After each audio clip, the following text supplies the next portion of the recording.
Hello everyone, it's been a few days since I recorded anything.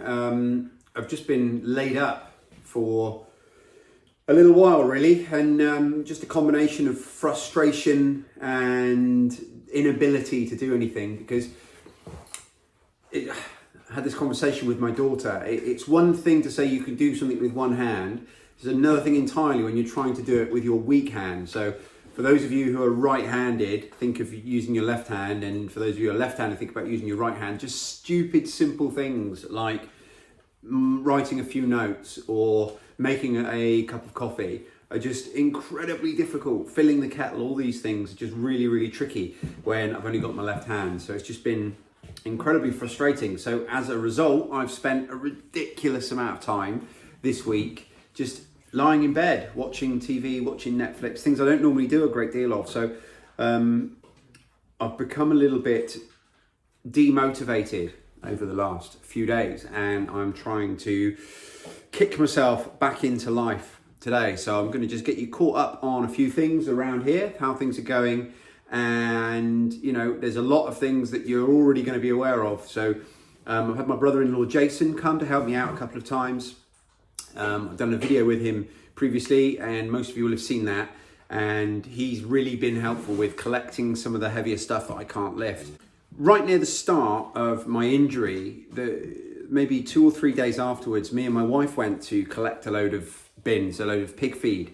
And I tried to help her lift them in with my left hand. And I basically sprained my wrist doing it, which means that I'm just not really able to do very much with my left hand either. I've got all the full motion of my fingers and thumbs, but I just don't have any strength in my wrist. And that's been another frustration which is added to the pile. Anyway, trying to get you sort of caught up with where we are. We've lost 2 of our hens. I'm going to do a separate video on chickens and just keeping your chickens safe and where you are at the moment. But we've lost 2 of our hens, and we've lost them to a predator. We don't know which one.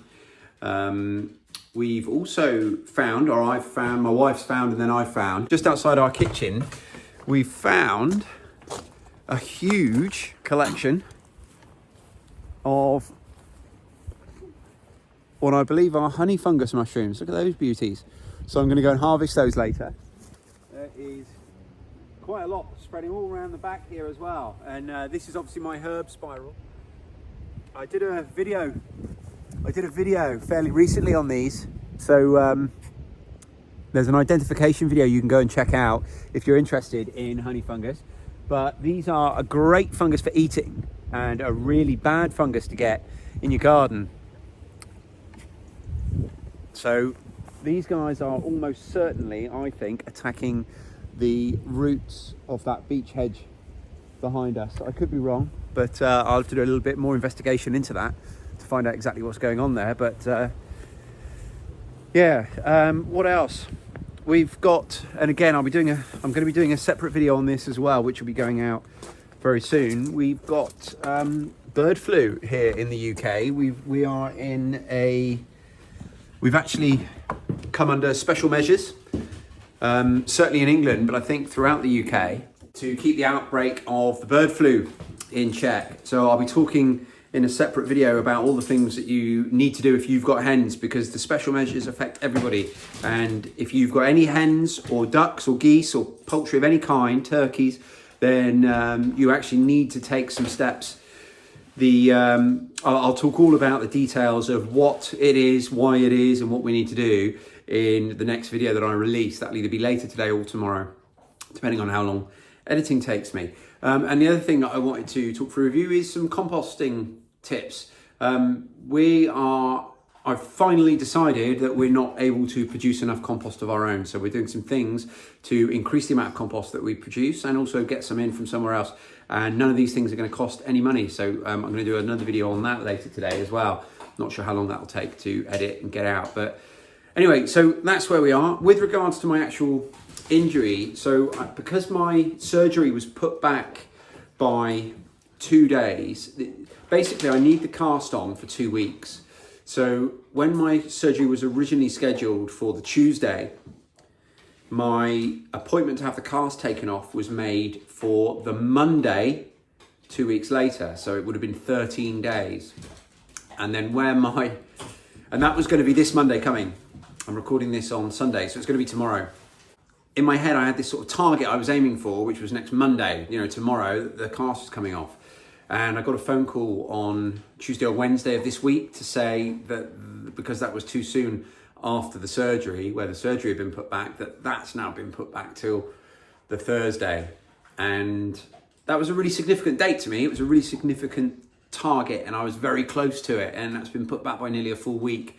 And it must have been Tuesday that I got that call. And I think that knocked me back a little bit. That really, it just knocked me back mentally, because I felt that I was really close to this date, that something significant was going to happen. The cast was going to come off, and realistically, it's probably not going to make that much difference what I can and can't do with this hand.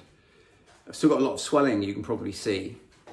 But mentally, it was going to make a huge difference. And yeah, I think that knocked me back a little bit. But anyway, that's, it is what it is. There's nothing we can do about it. And what I do want, I don't know if you can hear the dogs chewing in the background there. Sprocket takes 1 or 2 biscuits out of the bowl and then eats them one at a time. And sometimes he takes them away over to the back door over there and eats them there. But that's what you can hear in the background.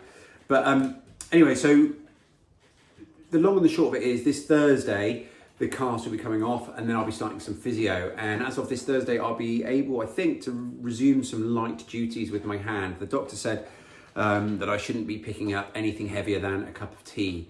But I think there's, a little bit of wriggle room there, and we all push ourselves maybe, don't we? So anyway, that's where we are. So come Thursday, I should be able to resume light duties with both hands, which is going to make a significant difference, because while I don't think I'll be able to lift the big feed bins and things like that, the heavy stuff, what I will be able to do is just that little things like weeding. I'll be able to go and weed the garden, and I'll be able to use my hand, hopefully, to kind of rest some weight on while I'm using the other hand. And just things that are, at the moment, are just too difficult, because I either need 2 hands or can't really use my left hand either very well. And I feel like that will really be the beginning of the end for me insofar as this whole recovery. And I'm very, very blessed that I live in the UK and we've got a great health service, and they know what's best for me, and I will follow their advice and do what they say. I'm on very few painkillers. I tend to take 2 paracetamol and 2 ibuprofen when I wake up, and then I might take something similar or a slightly bit stronger when I go to bed, just so that I can get to sleep without the aches and pains that sort of come from this. Be interesting to see what sort of scar I've got under there. I've had quite a significant plate put in and a bolt to basically bolt the piece of bone back together. I had 2 or 3 sort of side effects throughout the whole thing. I had lots of dizziness. I still get that occasionally. The other day I stood up and I actually fell over, but that's subsiding, and these are all just the sort of aftershocks, if you like, of what happened. So I'm really on the mend. My wife's gone the other way. She thinks she might have broken her toe, but there's not a lot we can do about that. It's not the big toe. Bone's not sticking out or anything like that. And as you know, she's going to soldier on through it, because that's who she is. But, it's been hard on the rest of the family, because there's been so much I can't do, and there's so many things that can't be not done. So, everyone's just had to work that little bit harder, particularly my wife. And I know that, she's been struggling with tiredness and fatigue, as anyone would. So it'll be a real relief when things start normalising and I can start pulling my weight a little bit more around the place, and when I just feel a bit more active and feel like I'm able to go out and achieve things, positive things that make a difference. So that's where we are. Thanks for watching, and I will be uploading a few more videos. Hopefully, like I say, one more later today on the bird flu, and then there'll be a dribble of releases over the next few days, and then gradually I'll be getting back to normal. So I know I haven't released anything for a few days. That's not like me, and I don't think that's going to be the case here on out. I was just taking a bit of a break because I wasn't in a very good place. I wasn't in a very active place where I was able to just go and get on with things and get things done. And hopefully that's all, we're over that hump now. Thanks for watching, and I'll speak to you guys soon.